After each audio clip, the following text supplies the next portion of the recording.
how to put money on Cash App. Hey everybody, welcome back to our channel.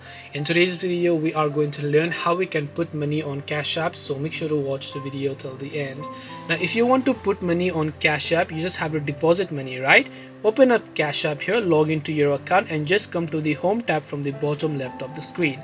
Once you are here, at the very top you can see cash balance, where one of the options there it says add cash. So just tap the add cash option, enter the dollars worth that you want to add and then tap the add button there. And once you have done that, you will be able to simply enter your bank account debit card details, and as you do that, you will have successfully put the money into your Cash App account from your bank. This way you will be able to put money on Cash App. Hope this video was helpful. If you have got any questions, then feel free to also leave them down below. Thank you very much for watching till the end of this tutorial, and see you soon in the next video.